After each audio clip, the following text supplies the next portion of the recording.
ए फीलबान, इस हाथी को मारो। ये काबा की तरफ क्यों नहीं बढ़ रहा? बादशाह सलामत, ये यमन की तरफ दौड़ता है, मगर काबा का रुख करो तो पत्थर बन जाता है। वो देखिए ऊपर, वो परिंदे कैसे हैं? वो अबाबीले हैं। बादशाह सलामत, इनकी कुंकरियां तो सिपाहियों के जिस्म चेर रही हैं। भागो, अल्लाह का अज़ाब आ गया। ना वजीर, मैंने यमन में सोने का कलीसा खड़ा किया, मगर ये अरब अब भी मक्का जाते हैं। जाओ, हाथियों को तैयार करो, मैं इस काबा को जमीन बोस कर दूंगा। आली जा, मक्का वाले तो नहते हैं, मगर वो घर। खामोश, मेरे महमूद हाथी के सामने कोई नहीं टुक सकेगा। कोच का हुक्म दो। अब्दुल मुत्तलब, मैं तुम्हारा काबा गिराने आया हूं और तुम अपने ऊंट मांग रहे हो। क्या तुम्हें इस घर की फिक्र नहीं? बादशाह, ऊंटों का मालिक मैं हूं, इसलिए मांग रहा हूं। रहा वो घर, तो उसका मालिक वो अल्लाह है जो अपने घर की हिफाजत करना तुझसे बेहतर जानता है। नज़रीन, क्या आप जानते हैं कि तारीख़ इंसानी का वो कौन सा साल था जब मक्का की जमीन पर एक ऐसा लश्कर नमूदार हुआ जिसके पास वो ताकत थी जो अरबों ने पहले कभी ना देखी थी? एक ऐसा साल जिसे रहती दुनिया तक आमुल फील के नाम से याद रखा जाएगा। तारीख के औराक पलटें तो हमें मालूम होता है कि इसी मुबारक साल में कायनात की सबसे अजीम हस्ती नबी अकरम सल्लल्लाहु अलैहि वसल्लम की विलादत बासादत हुई। आमुल फील यानी हाथियों वाला साल, जिसका तज़किरा अल्लाह रब्बुल इज़्ज़त ने कुरान पाक की सूरह फील में निहायत जामे अंदाज में फरमाया है। मगर सवाल यह है कि इस साल मक्का पर हाथियों के साथ हमला क्यों किया गया? किस्सा कुछ यूं है कि यमन के हबशी गवर्नर इब्राहा ने सनहा के मकाम पर एक इंतहाई आलीशान और परशकवा कलीसा तामीर करवाया, जिसे अल कलीस कहा जाता था। इब्राहा का मकसद सिर्फ एक इबादतगाह बनाना नहीं था, बल्कि वो चाहता था कि पूरे अरब का मरकज अकीदत मक्का से मुंतकिल होकर यमन की तरफ मुड़ जाए। वो मक्का की तिजारती और मजहबी हैसियत को खत्म करके अपने इस चर्च को फरोग देना चाहता था। जब इब्राहा की ये साजिश नाकाम हुई और अहले अरब ने इस नए कलीसा को वो अहमियत न दी जिसकी उसे तवक्को थी, तो हसद और गुस्से की आग में जलते हुए उसने एक लर्जाखेज फैसला किया। उसने ठान ली कि नाउजुबिल्लाह वो खाना काबा की ईंट से ईंट बजा देगा। यही वो इरादा था जिसने तारीख के एक बड़े मोजज़े की बुनियाद रखी। नाजरीन, आज की इस वीडियो में हम आपको तारीख के इस अजीम उस शान वाक़े की तरफ लेकर चलेंगे जिसने पूरे अरब को हिलाकर रख दिया था।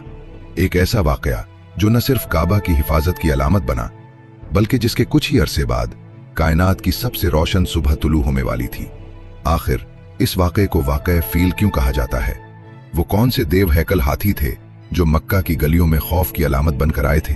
और सबसे अहम बात, इब्राहा जिसने अल्लाह के घर को नाउजुबिल्लाह गिराने का ख्वाब देखा, असल में वो कौन था और कहां से आया था?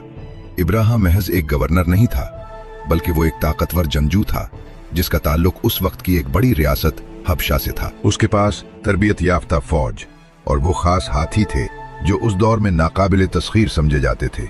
इस वीडियो में हम उन तमाम पहलुओं से पर्दा उठाएंगे कि कैसे एक मगरूर बादशाह ने किब्र गुरूर में आकर एक ऐसा फैसला किया जो उसकी अपनी तबाही का सबब बन गया। इसके अलावा हम ये भी जानेंगे कि इस खौफनाक जंगी मुहिम और मक्के की हिफाजत के इस गैबी मोजज़े के ठीक कितने दिन बाद रहमतुल्लाह आलमीन हजरत मोहम्मद सल्लल्लाहु अलैहि वसल्लम की विलादत बासादत हुई। क्या ये महज एक इत्तेफाक था या अल्लाह की तरफ से आने वाले नबी के इस्तकबाल का एक खास इंतजाम?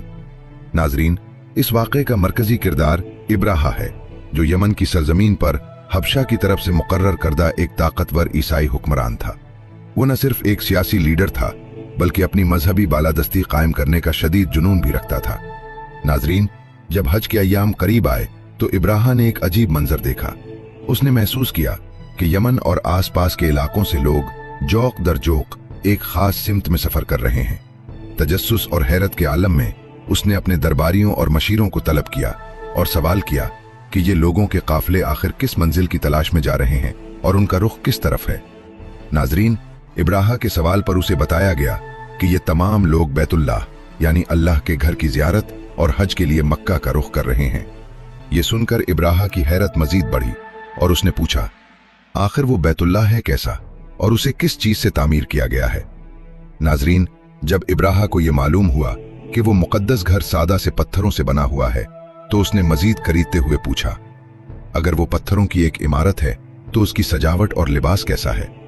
उसे जवाब दिया गया कि यमन से जो खास धारीदार कपड़ा बरामद किया जाता है, इसी से उस घर का गिलाफ या पोशाक तैयार की जाती है।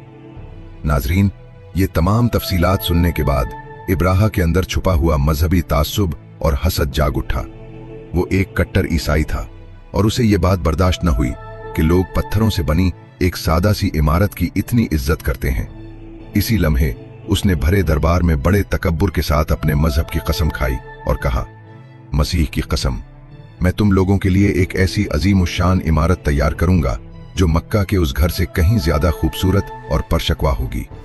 इसका इरादा महज एक इमारत बनाना नहीं था, बल्कि वो मक्का की मरकजियत को खत्म करके दुनिया की तवज्जो अपनी तरफ मोड़ना चाहता था। नाजरीन, अपने इसी तकब्बुर भरे अहद को पूरा करने के लिए इब्राहा ने तामीराती फन का एक ऐसा नमूना तैयार करवाना शुरू किया जो इससे पहले अरब की सरजमीन पर नहीं देखा गया था। उसने इस इमारत की दीवारों के लिए खास तौर पर सफेद, जर्द और सियाह रंग के नायाब पत्थर मंगवाए ताकि उसकी जाहिरी चमक दमक हर आंख को खैरा कर दे। सिर्फ यही नहीं, उसने उस घर की आराइश और ज़ेबाइश में दौलत के अंबार लगा दिए। इमारत को अंदर और बाहर से सोने और चांदी के काम से आरास्ता किया गया और उसमें कई बड़े और परशिकवा दरवाजे रखे गए ताकि यह हर लिहाज से एक शाहकार नजर आए। नाजरीन, इब्राहा ने इस इमारत को महज एक इबादतगाह नहीं बल्कि दौलत की नुमाइश का मरकज बना दिया था। उसने उसकी दीवारों और सुतूनों पर खालिस सोने के कीमती पुतरे जलवाए जो सूरज की रोशनी पड़ते ही मीलों दूर से चमकते थे। लेकिन उसकी सबसे बड़ी कशिश इस मकान के ऐन दरमियान में नस्ब वो अजीमुशान और नायाब याकूत था जिसकी चमक ने पूरी इमारत को एक तिलिस्माती रंग दे रखा था। अंदरूनी माहौल को सहरंगेज बनाने के लिए वहां रेशम के इंतहाई नफीस पर्दे लटकाए गए और हर वक्त महंगी तरीन खुशबुएं और बखूर सुलगाने का खास इंतजाम किया गया ताकि यहां आने वाला शख्स उसकी खुशबू और रौनक से मशहूर होकर रह जाए। इब्राहा इस इमारत को पुरकशिश बनाने के लिए इस कदर जुनून का शिकार था कि उसने हुक्म दे रखा था कि उसकी दीवारों पर हर वक्त खालिस मुश्क का लेप किया जाए। खुशबू का यह इस्तेमाल महज महक के लिए नहीं था बल्कि मुश्क की इतनी तहीं चढ़ाई गई कि वो दीवारें गहरे सियाह रंग में तब्दील हो गईं। दीवारों की संगत इस कदर हमवार और सियाह हो चुकी थी कि पत्थरों के आपस के जोड़ तक गायब हो गए थे और वो एक ही ठोस टुकड़ा नजर आती थी। इब्राहा का मकसद ये था कि जो भी इस इमारत को देखे वो उसकी नजाकत और उस बेपनाह दौलत को देखकर दंग रह जाए जो उसने काबा के मुकाबले में यहां सिर्फ की थी। नाजरीन, जब ये आलीशान इमारत मुकम्मल हो गई तो इब्राहा ने अपने गुरूर के नशे में चोर होकर अवाम के सामने एक बड़ा ऐलान किया। उसने बड़े जाहो जलाल से कहा, ऐ लोगों सुन लो, अब तुम्हें मक्का के उस दूर दराज सफर की और बैतुल्लाह के हज की कोई जरूरत नहीं रही। मैंने तुम्हारी आंखों के सामने एक ऐसा मरकज तामीर कर दिया है जिसकी मिसाल पूरी दुनिया में नहीं मिलती। इब्राहा ने जबरदस्ती ये हुक्म जारी किया कि अब से तमाम अरब मक्का जाने के बजाय उसी कलीसा का रुख करें